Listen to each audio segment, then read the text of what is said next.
سورہ بقرہ آیت نمبر 221۔ اس کا مفہوم یہ ہے، اللہ تبارک و تعالیٰ چونکہ یہاں سے اس سے پہلے کچھ مسائل ذکر کیے گئے، اسی سلسلے کی ایک کڑی یہ ہے کہ آج ایک مسئلہ اس آیت میں جو بیان کیا جائے گا وہ یہ ہے، جس کا مفہوم اللہ تعالیٰ نے ارشاد فرمایا یہ ہے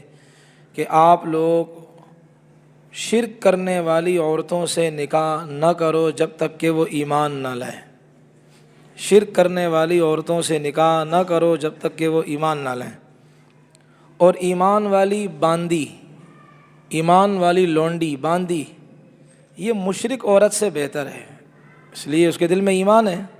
تو یہ مشرک عورت سے ایمان لانے والی باندی، اسے معاشرے میں چھوٹا سمجھا جاتا ہے، یہ بہتر ہے۔ اور ایمان، آپ حضرات دوسرا حکم اللہ دے رہے ہیں کہ تم لوگ شرک کرنے والے جو مرد ہیں ان کے ساتھ نکاح نہ کرو، یعنی اپنی عورتوں کا، اپنی بچیوں کا مشرکوں کے ساتھ نکاح نہ کرو یہاں تک کہ وہ مرد ایمان نہ لائیں۔ اور ایمان لانے والا غلام وہ بہتر ہے شرک کرنے والے آدمی سے، اگرچہ وہ شرک کرنے والا آدمی تمہیں بڑا اچھا لگے، بڑا بھلا لگے۔ اللہ آگے فرماتے ہیں یہ جو شرک کرنے والے ہیں، جو کافر ہیں، یہ لوگ دوزخ کی طرف بلانے والے ہیں، اور اللہ جنت اور بخشش کی طرف اپنے حکم سے بلانے والے ہیں۔ اور اللہ اپنے احکام کو واضح کر کے لوگوں کے لیے بیان فرماتے ہیں تاکہ لوگ نصیحت حاصل کریں۔ اس جو آیت ہے اس میں اللہ تبارک و تعالیٰ نے جو حکم دیا ہے، ایک تو یہ ہے کہ تم لوگ جو مشرک ہیں، شرک کرنے والی جو عورتیں ہیں، ان کے ساتھ اے ایمان والو تم لوگ نکاح نہ کرو۔ اس کے مقابلے میں اگر تمہیں باندی مل جائے وہ بھی ایمان والی، تو ایمان والی باندی شرک کرنے والی آزاد عورت سے بہتر ہے، اگرچہ وہ جو شرک کرنے والی عورت ہے اس کا حسن تمہیں فریفتہ کرے، اس کا مال تمہیں اپنی طرف راغب کرے، اور اس کا حسب نسب تمہیں اپنی طرف مائل کرے، لیکن پھر بھی اس کے مقابلے میں ایمان والی خاتون اگرچہ وہ باندی ہے وہ بہتر ہے۔ اور پھر آگے اللہ تعالیٰ نے اسی کا کے اعتبار سے دوسرا حکم یہ دیا کہ تم لوگ مشرک مردوں سے اپنی عورتوں بچیوں کا نکاح نہ کراؤ، اور جو مشرک غلام ہے، ایمان والا جو غلام ہے، وہ ایمان والا غلام مشرک آدمی سے بہتر ہے، اگرچہ وہ مشرک آدمی تمہیں بڑا اچھا لگے،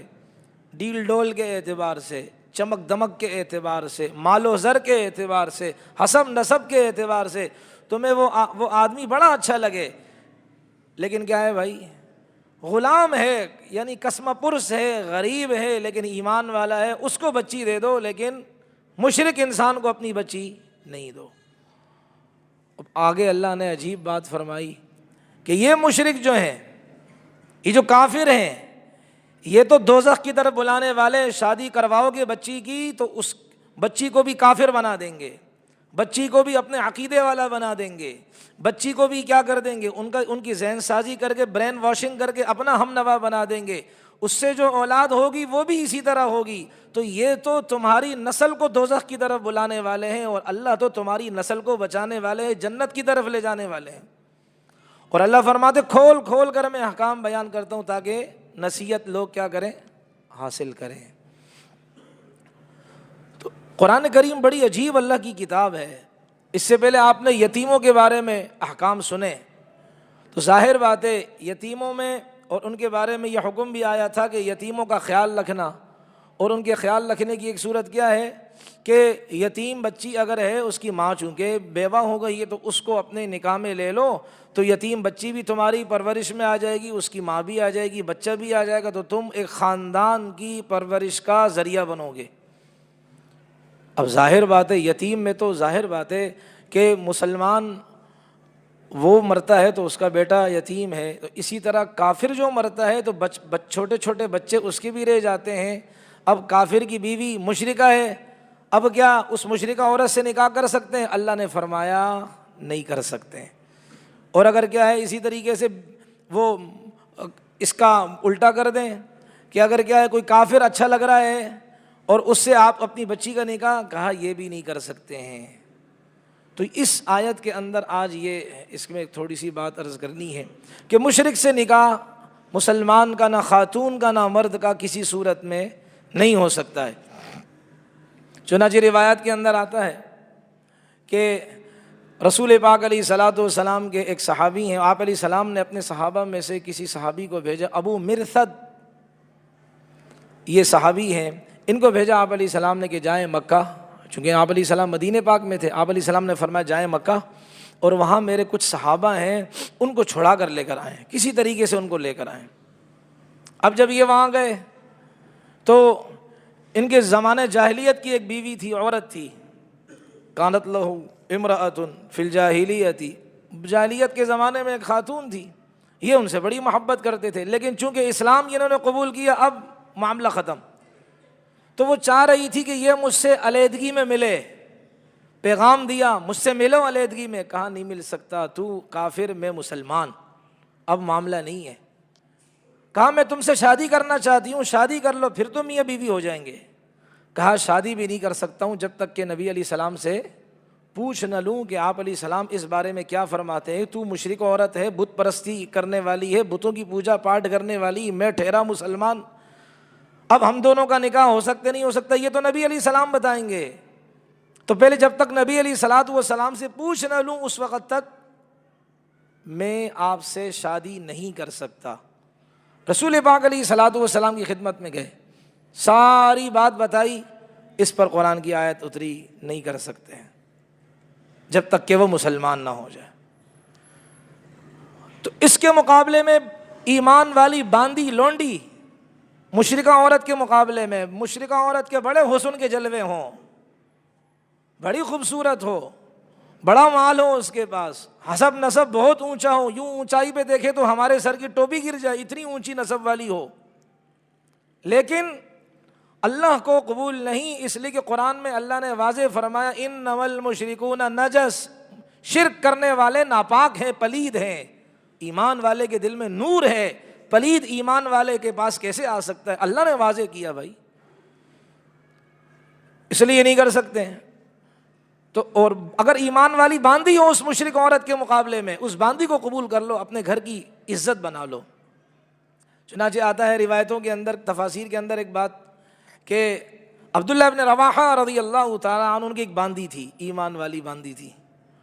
کسی بات پر غصہ آتا ہے غصہ کبھی کبھی آ جاتا، فلطمہا وغضب علیہ، اور اس کے منہ پر تھپڑ رسید کیا اور غصہ ہوئے اس پر، بعد میں شرمسار ہوئے، شرمندہ ہوئے، اور یہ گئے نبی علیہ السلام کے پاس۔ صحابہ کی یہ کوالٹی تھی، جو کام بھی ہو جاتا صحابہ نبی علیہ السلام سے پوچھتے تھے۔ ہم تو کہتے ہیں ہماری گنگا الٹی بھی سیدھی ہے، ہم تو ضرورت ہی نہیں ہے نا پوچھنے کی۔ صحابہ کی یہ کوالٹی تھی، جو بات ہوتی نبی علیہ السلام سے پوچھتے تھے۔ تو آئے رسول اللہ کے پاس، اللہ کے رسول علیہ الصلاۃ والسلام یہ معاملہ ہوا ہے، اور اللہ کے رسول وہ نماز بھی پڑھتی ہے، روزہ بھی رکھتی ہے، نماز کے لیے جب وضو کرتی ہے کیا عمدہ وضو کرتی ہے، ہمارے یہاں کا رشتہ ہو تو کیا کہیں گے موبائل بہت بہترین چلاتی ہے، کیا فرفر بولتی ہے بھائی۔ اور صحابہ اپنی باندی کا کیا نماز پڑھتی ہے، اس کے لیے جو وضو کرتی ہے کیا عمدہ وضو کرتی ہے۔ اللہ کے رسول علیہ الصلاۃ والسلام یہ اللہ کا ذکر کرتی ہے، نماز پابندی سے پڑھتی ہے، روزہ رکھتی ہے، عمدہ بہترین وضو کرتی ہے، اور دونوں شہادتین کا اقرار کرتی ہے، یعنی اللہ کو واحد مانتی ہے، نبی علیہ السلام پر ایمان رکھتی ہے۔ آپ علیہ الصلاۃ والسلام سے انہوں نے عرض کیا کہ اللہ کے رسول، اب میں نے چونکہ اس کو مارا، ایمان والی کو میں نے مارا ہے، اچھا کام میں نے نہیں کیا، اب میں چونکہ ملامت ہو رہا ہوں، اس پر اپنے آپ کو ملامت کر رہا ہوں، اب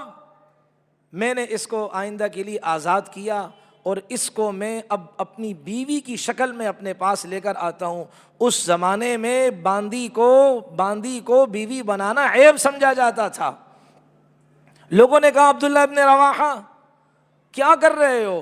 یہ باندی ہے تمہاری، کل کو تمہارے جوتے سیدھی کیا کرتی تھی، تمہارے گھر کا پانی لایا کرتی تھی، تمہاری خدمت گزاری کیا کرتی تھی، اب یہ تمہارے گھر کی زینت بننے والی ہے، اس سے بہتر نہیں ہے کہ مشرک عورتوں سے نکاح کر لو، مال والی عورتوں سے، جاہ و جلال والی عورتوں سے، منصب اور حسن والی عورتوں سے، ان میں سے کسی سے نکاح کر لو، چھوڑ دو یہ تو باندھی ہے۔ لیکن عبداللہ ابن رواحہ رضی اللہ عنہ نے کہا نہیں، میں نکاح کروں گا تو اسی سے کروں گا جو نماز کی پابند ہو، جو روزے کی پابند ہو، عمدہ قسم کا وضو کرتی ہو اور دونوں شہادتین کا اقرار کرتی ہو، یہ میرے لیے بہتر ہے۔ اس پر قرآن کی علماء فرماتے آیتیں اتری۔